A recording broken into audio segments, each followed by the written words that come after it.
Tenemos hoy un montón de cosas de las que hablar. Con José y con Alex hemos hablado ya bastantes veces de la violencia y de la lucha contra el crimen organizado en América Latina. Muchísimas. De hecho, muchos de vosotros ya habréis estado en alguno de los directos con ellos, porque además suelen trabajar juntos aquí en los directos. Suelen estar los dos al mismo tiempo porque, bueno, pues comparten temática en muchos casos. Tienen muchos artículos publicados, varios artículos publicados en Descifra al respecto de esta temática. Y bueno, muchas veces tenemos que destacar, ¿no? Que aunque no sea una cuestión tan directamente vinculada, pues, con procesos electorales o con disputas entre estados o con cuestiones así más popularmente entendidas como política internacional, bueno, pues el crimen organizado, el narcotráfico y la pelea de los estados contra estos fenómenos son fenómenos verdaderamente internacionales.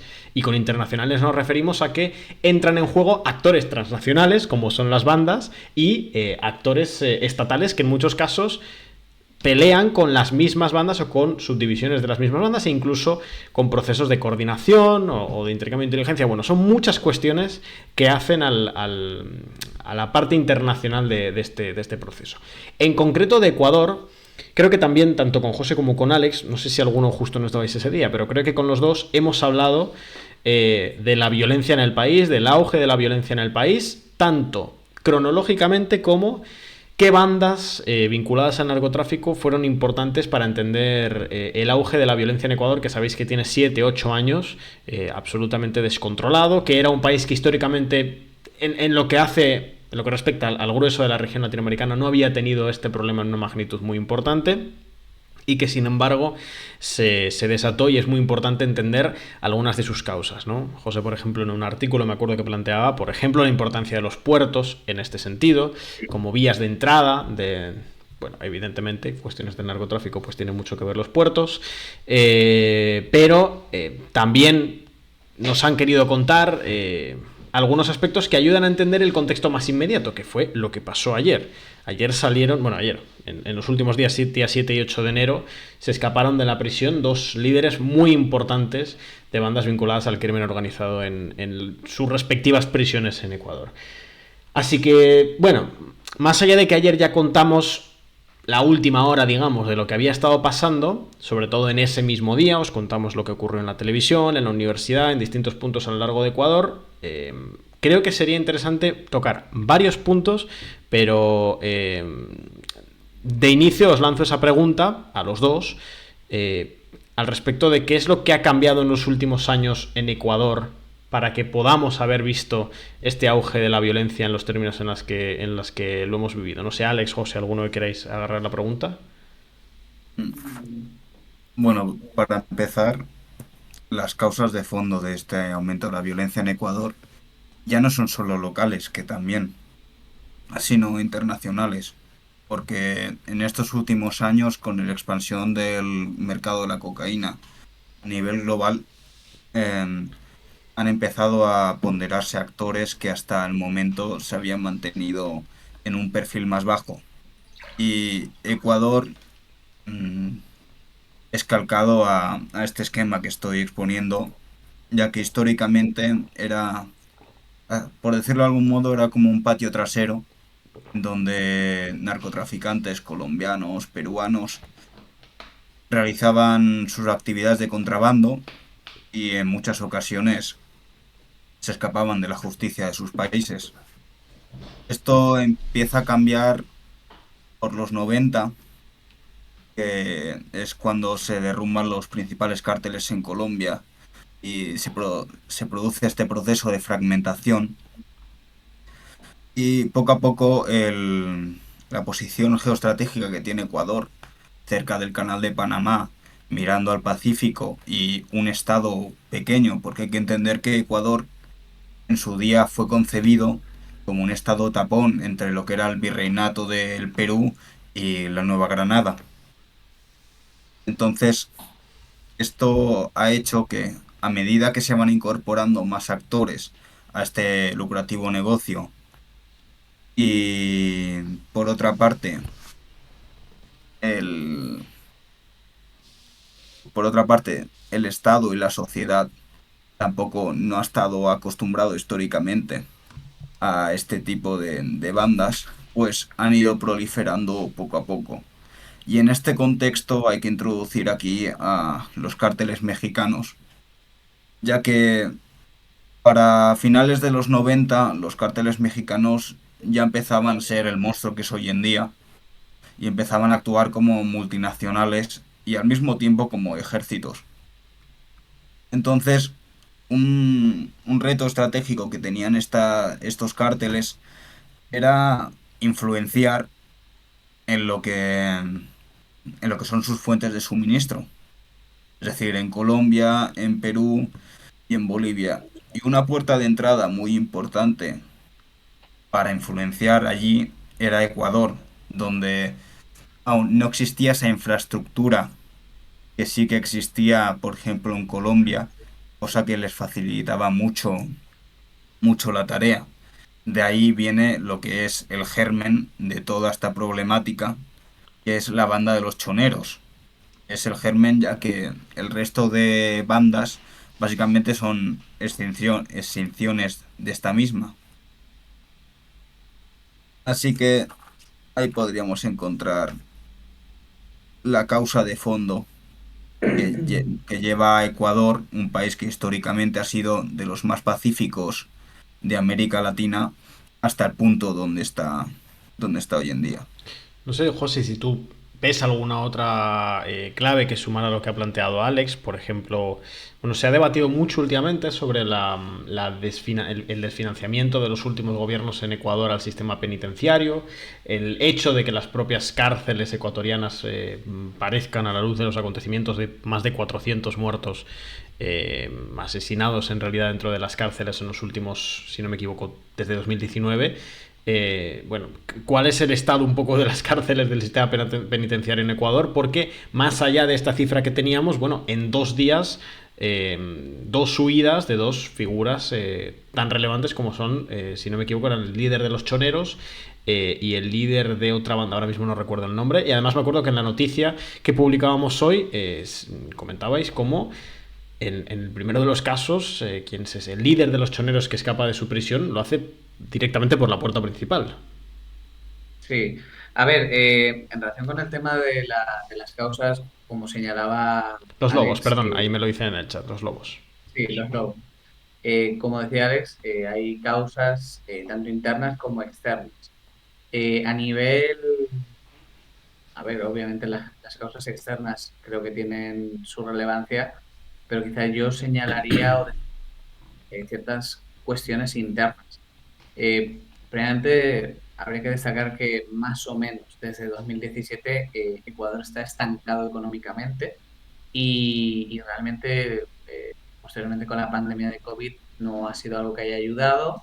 Si a eso le unimos posibles recortes en el sistema penitenciario, eh, quizá un cierto retroceso en la calidad de vida, etcétera, pues ha podido ser un cierto caldo de cultivo para que el crimen organizado se haya infiltrado en las estructuras del Estado, en la policía, en la justicia y en la política, ¿no? Entonces, en efecto, de la desinversión que hay en el sistema penitenciario viene la crisis carcelaria que vive Ecuador. Hay que recordar que Fito, el líder de los choneros, que es el que se fuga, el que hemos comentado, entre el día 7 y el día 8 de enero, llevaba 13 años en prisión y mandaba desde allí. Es decir, realmente Eso es un tema está en la importante, ¿no, mente. José? También, lo digo por si puedes profundizar después de esta primera exposición, en el papel, no sé si es exagerado o no por parte de algunos medios, de las cárceles ecuatorianas como verdaderos centros de operaciones del crimen organizado. Sí, vamos a ver, es que las cárceles en Ecuador, como yo diría que en bastantes países de lo que es la esfera iberoamericana, son ciudades en miniatura donde los líderes criminales ejercen su control, en muchos casos tienen hasta las llaves de la celda y es un poco como la pantomima de su momento de Pablo Escobar en su cárcel construida a medida, ¿no?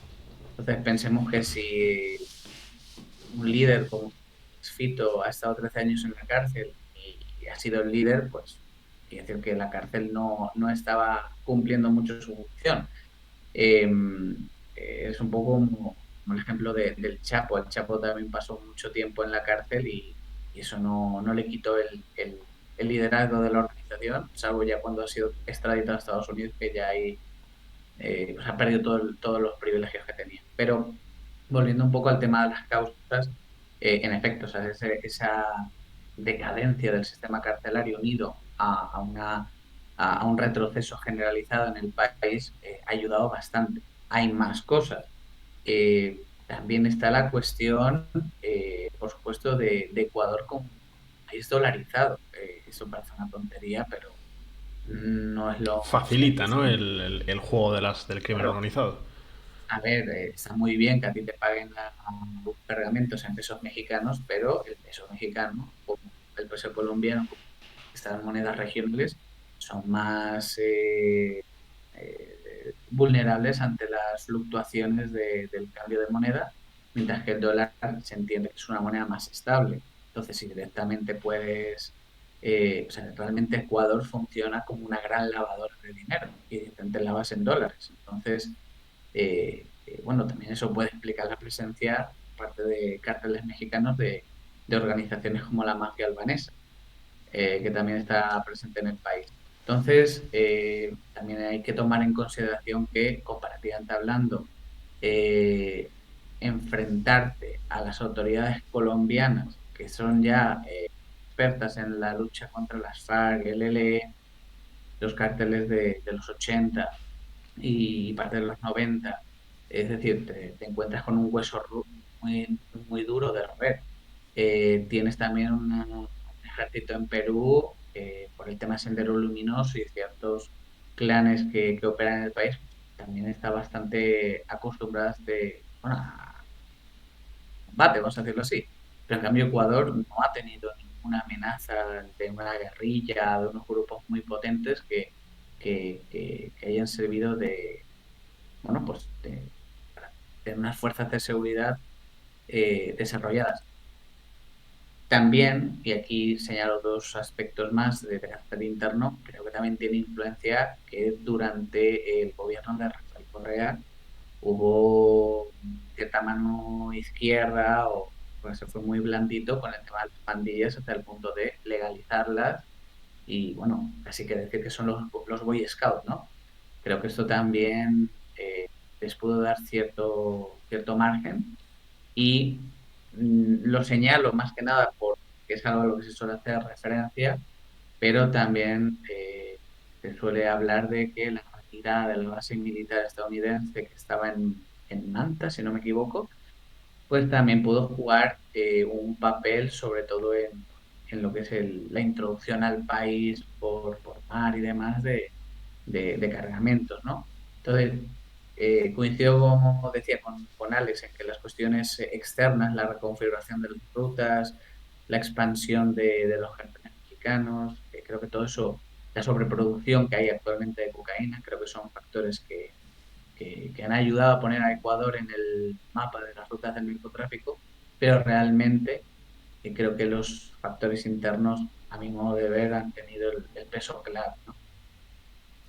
Bueno, muchas gracias por cierto a Zabarte por esa suscripción con Prime hace unos minutitos, ya nos quedan solo 5 para ese objetivo.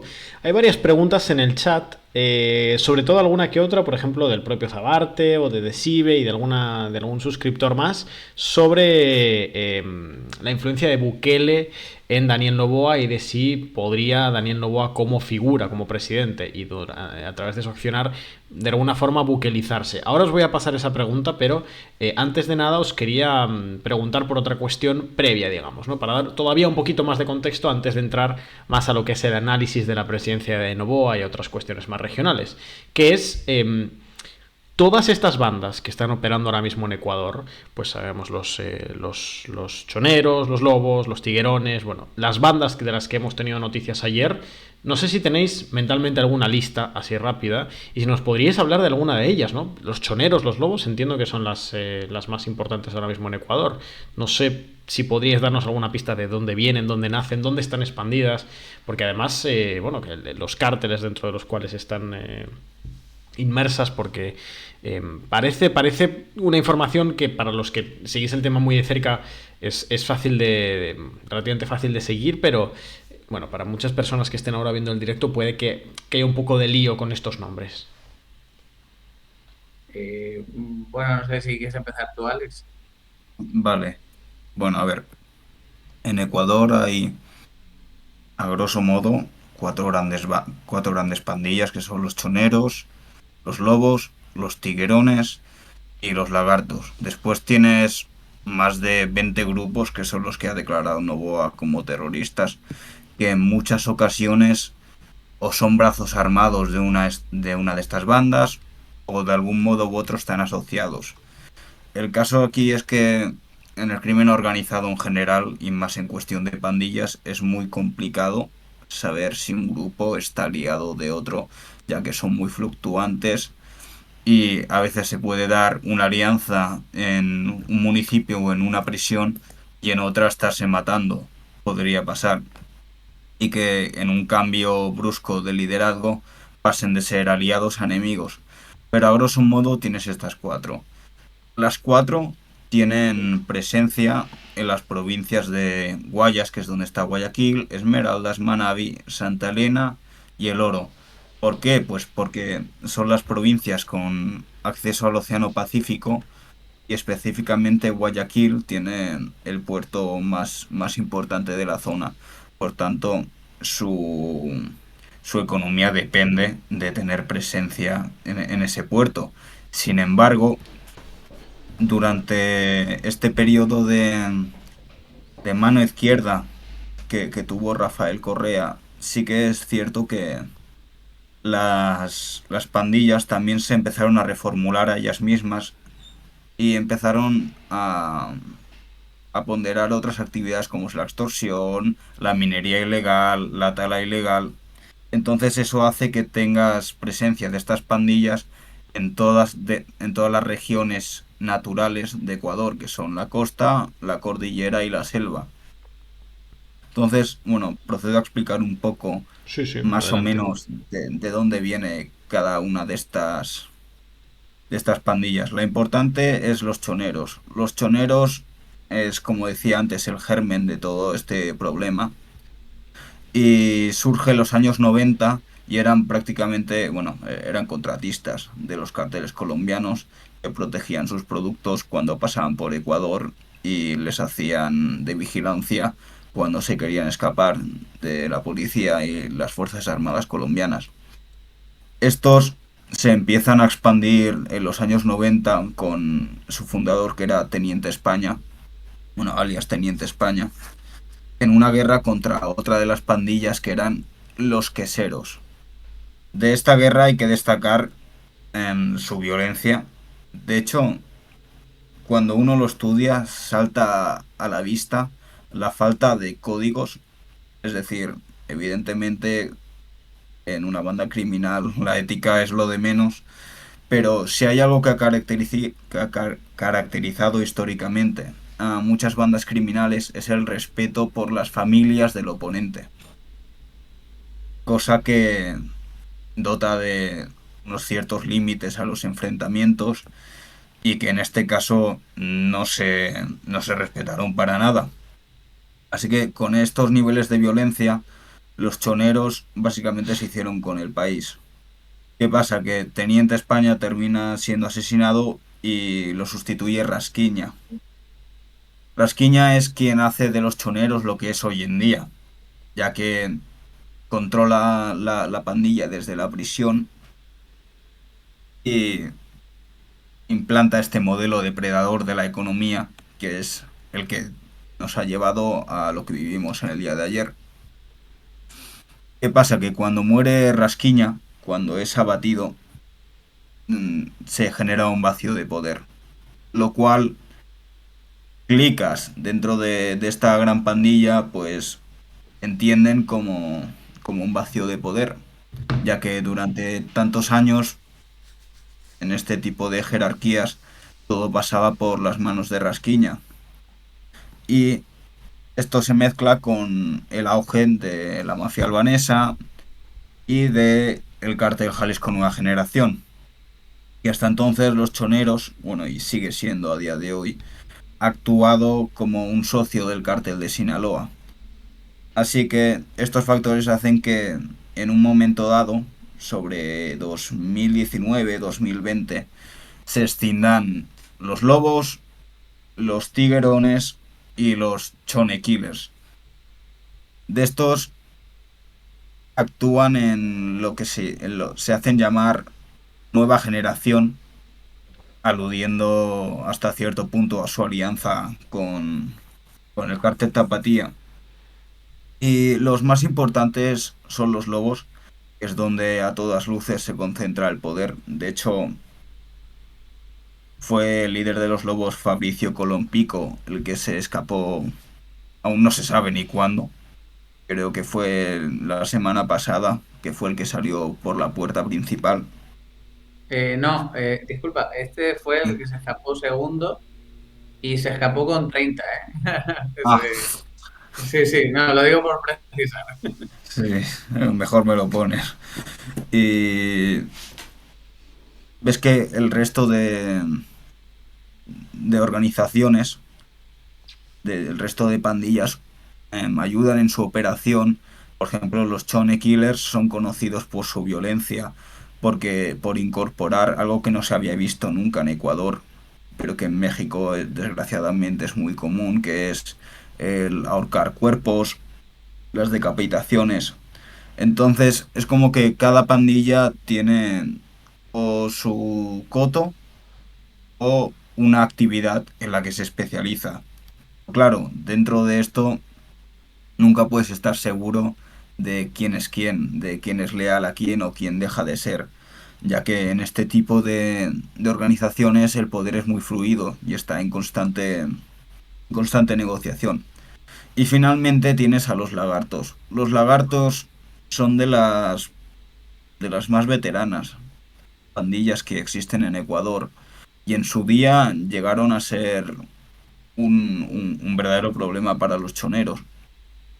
Lo, lo que terminó pasando es que arrasaron, básicamente, porque no tenían ese nivel de contactos que sí que tenían los choneros y a día de hoy están asediados en Guayaquil y están disputando el puerto a los choneros. Nos preguntan, por cierto, Gorito, ¿cómo se dan las sucesiones de líderes en las pandillas normalmente? ¿Cómo es el traspaso de mando, digamos, de poder? Pues yo diría que de forma muy caótica y sobre todo viendo las tendencias de descabezar organizaciones. Esto se ha visto en México. Cuando tú ves la situación del crimen organizado hace, no sé, 15 años y no había la ansia que hay hoy en día de organizaciones criminales. Tenías grandes organizaciones y ahora quedan dos y con trabajo. El resto, alguna organización de carácter regional, alguna que controla cuatro pueblos. Obviamente, cuanto más pequeña, o sea, cuanto más descabezas una organización, más conflictos internos, escisiones. Entonces, son procesos muy caóticos donde se impone al final el más fuerte y cuando ese líder es detenido pues asesinado, el que viene pues viene con más ganas y todo se vuelve más caótico, más violento, las alianzas son más fluidas y, y terminan migrando a actividades más cotidianas, más fáciles de llevar a cabo. Dedicarte al narcotráfico no es algo tan sencillo, pero practicar la extorsión sí. Y hasta incluso es más lesivo para el propio país. Entonces son procesos caóticos realmente. Bueno, chicos, nos preguntaban bastante. No, no puedo dejar de seguir evitando ya la pregunta o pasándola adelante en el tiempo porque hay muchas preguntas al respecto. Hemos visto las primeras medidas de Daniel Noboa como presidente, las contamos en su momento, una reestructuración del aparato policial, parcialmente del sistema penitenciario, un cambio en el discurso. Ya en su momento hablaba de mano dura durante la campaña, pero parece que ahora ha intensificado esa lógica. Y a menos de 2 años de que tenga que ir a la reelección, recordad, por la forma en la cual llegó al poder a través de la muerte cruzada, bueno, va a tener que haber otra vez elecciones en 2025. Y teniendo en cuenta como mínimo la efectividad electoral del buquelismo, de la retórica del punitivismo y de la mano dura, y teniendo en cuenta la al menos percibida como eficaz gestión de la seguridad por parte de Nayib Bukele, no por el hecho de la mano dura, porque sabemos que ha habido muchísimas experiencias de mano dura antes en América Latina y la mayoría de ellas no fueron precisamente exitosas en su lucha contra el crimen organizado. La pregunta es fácil y directa. ¿Qué posibilidades veis de que Ecuador y el gobierno de Noboa se buquelice tanto en el accionar de la lucha contra el crimen organizado como en las modificaciones de las relaciones de poder entre el Ejecutivo, el Legislativo y el Judicial, como pasó también con Bukele? Estamos viendo ya cómo en el planteo que hizo ayer ya esa lógica que decía, ¿no? De que se amnistiará a aquellos miembros de los cuerpos de seguridad del Estado en su lucha contra el crimen organizado, prácticamente hagan lo que hagan. Y además, si creéis que también se buquelizará en términos discursivos de cara a esas elecciones del 2025. Es decir, si se puede hablar de que en Ecuador está en ciernes una transición hacia un liderazgo, un caudillismo a la Bukele encarnado por Daniel Noboa. Bueno, me lanzo yo primero, si quieres, Alex. Bueno, habla y después. Vale. Nada, a ver, yo antes de contestar la pregunta, soy muy pesado, pero quiero que quede claro que cuando hablamos de modelo Bukele, como bien decías, no solo la mano dura, sino hay más cosas en el modelo Bukele. En ese cóctel me parece fundamental el controlar todos los poderes del Estado, más que nada porque al final a la mano dura cuesta dinero. Y si en el Parlamento no tienes una aritmética que te favorezca, pues en el momento en el que menos te lo esperes, no te van a aprobar la financiación y la mano dura se acaba. De hecho, recordemos que Bukele forma rodeó el Parlamento con el ejército reclamando precisamente esa aprobación de financiación. Entonces, si tomamos como modelo Bukele la mano dura unido a un control más férreo del aparato del Estado y demás, a ver, creo que no. Creo que no se puede reproducir exactamente ese modelo. Xiomara Castro lo ha intentado en Honduras, pero realmente no le ha salido porque no ha aplicado todo el modelo. También, como digo, es muy difícil replicarlo exactamente. Lo que quizás sí que pueda hacer presidente Noboa es nuevamente, que ojo, que esto en el caso de El Salvador sí era algo más novedoso, en el caso de Ecuador no, que es vivir en una especie de estado de excepción continuo en el que puedes coartar ciertas libertades que puedan favorecer las medidas que quieres aprobar. Creo que puede, y creo que desde muchos sectores de la sociedad le van a pedir mano dura con los delincuentes, pero no sé hasta qué punto le va a dar esos resultados y va a tener continuidad en el tiempo. Eh, Más que nada porque incluso viendo el caso de El Salvador, que es un poco la comparación con la que estamos, eh, sí ha habido una disminución muy grande de la incidencia de las maras, pero también hay que tomar en cuenta que el nivel en el que estaban era escandaloso. Y así llevábamos mucho tiempo, una población totalmente sometida. La situación de partida de El Salvador me parece que no es la misma, ¿no? Entonces creo que puede reproducir el modelo Bukele en parte. Eh, no veo a Noboa con un perfil muy de caudillista, Eso es lo tampoco que lo no veo parecía, ¿no? claro, tampoco lo veo con ese papel de, bueno, de influencer prácticamente con el tema de comunicación en redes sociales. Creo que Novoa, mm, por lo que ya empezó a hacer en diciembre, creo que sí que tiene una pretensión de cambiar cosas. Empezó con esos cambios en la cúpula de la Policía Nacional, también empezó con el tema de la justicia. De hecho, una de las declaraciones que realiza el día de hoy es que cualquier juez, bueno, entiendo también que lo podría hacer extensivo a policías o incluso otros políticos que colaboren con el crimen organizado, que sean considerados terroristas.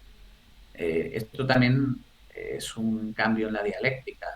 También el cambiar de hablar de delincuentes a hablar de terroristas tiene implicaciones a nivel penal, por supuesto, pero también es con un giro, una, una rosca más en la dialéctica. En definitiva, pueden tomar cosas del modelo Bukele, pero no creo que lo vayan a reproducir por una cuestión primeramente de voluntad, de querer, y por otra de poder, que yo creo que no. Aparte, la aritmética igualmente no le da, también viene un poco con la imagen de, bueno, es un poco el presidente de rebote, ¿no? Sí. Con muchos apoyos prestados. De hecho, de todos los candidatos que había, con respecto a Correa, era el menos anticorreísta, pero bueno, al menos no era el candidato del partido de Correa y por eso recibió muchos apoyos. Entonces también entiendo que va a tener mucha presión de ese lado, de esos votos prestados, sobre todo si de aquí a un año y medio se quiere presentar a la reelección y quiere gobernar nuevamente en el país. Sí. Yo entiendo Alex. que, sí, yo entiendo que lo que va a tratar de hacer o lo que más le interesa es proponer, en vez de una buquerización, sino crear su propio modelo, un modelo Novoa, que yo creo que iría, en cierta medida, tiene cosas parecidas a Bukele, ya que presenta un perfil bastante liberal, de hecho es el hijo y el nieto de una de las mayores fortunas de Sí. Ecuador Y el heredero, y el heredero, porque es el hijo mayor. pero sí, pero hay algo que lo diferencia mucho de Bukele y es el ejército. Me explico.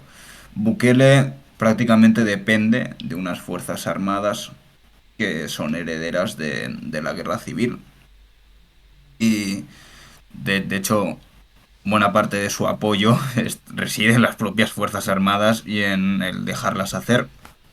Sin embargo, Noboa ha hecho algo de lo que se habla poco, pero me parece extremadamente relevante, que es nombrar como ministro de Defensa Giancarlo Lofredo.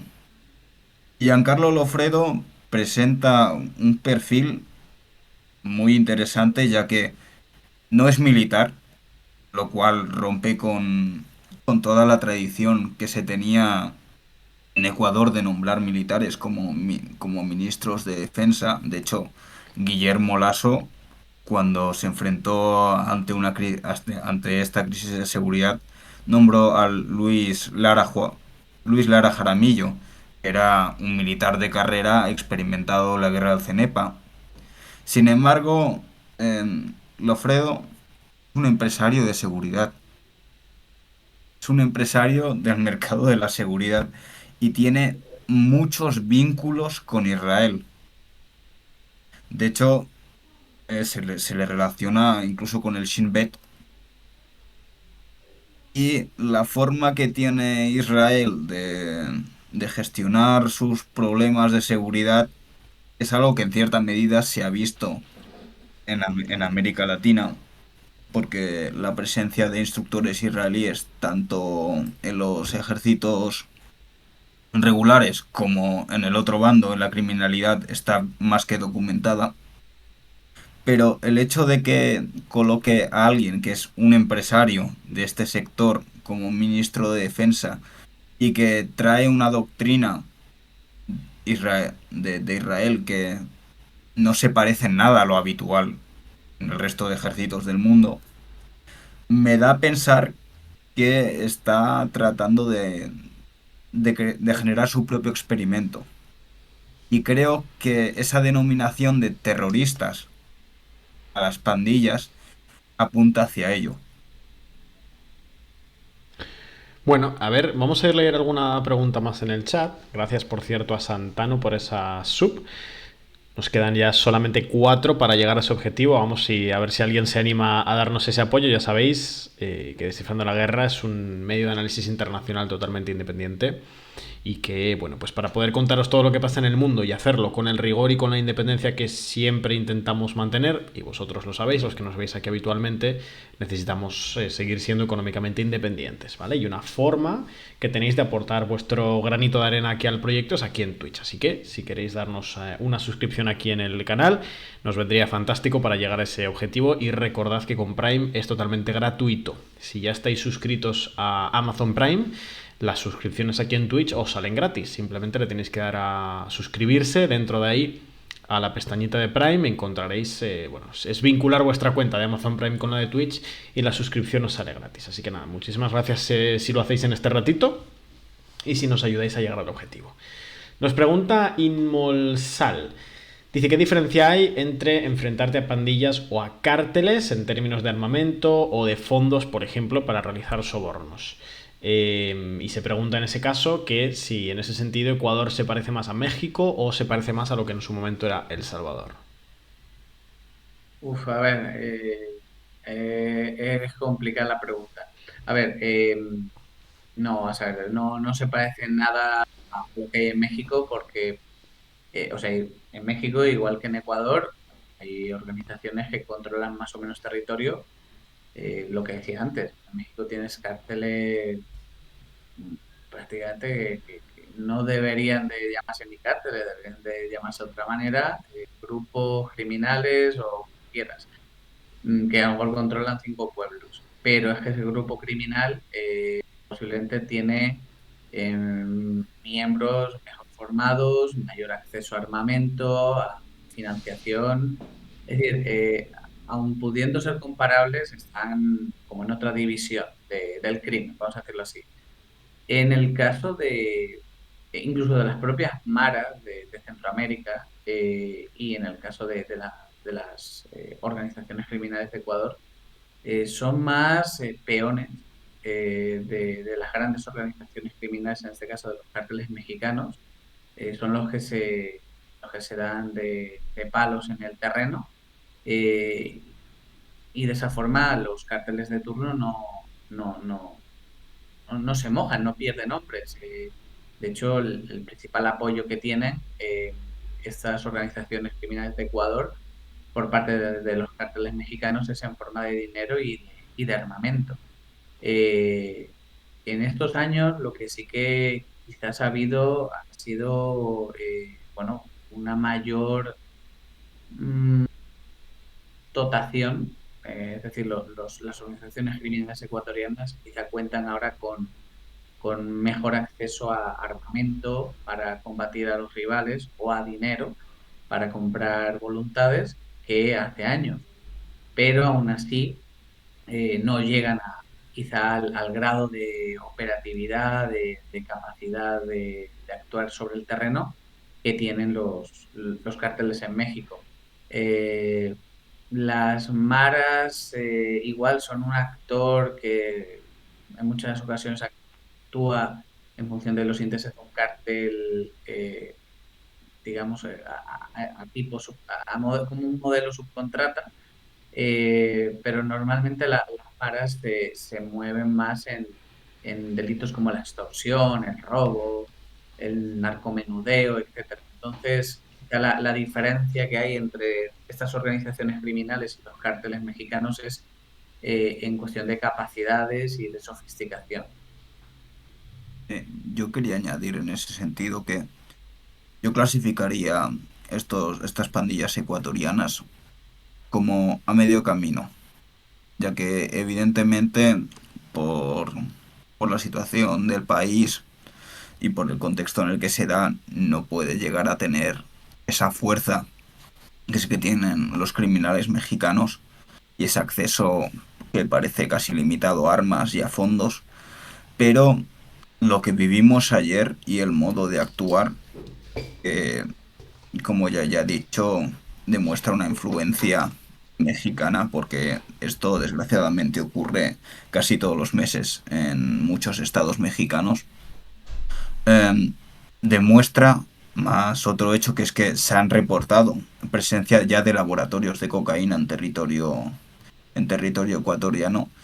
Demuestra que están poco a poco subiendo ese escalón, que están pasando de ser lo que han sido las maras históricamente, que eran subcontratas de los carteles mexicanos, y poco a poco están consiguiendo más autonomía, pero aún están muy lejos de lo que es México hoy en día.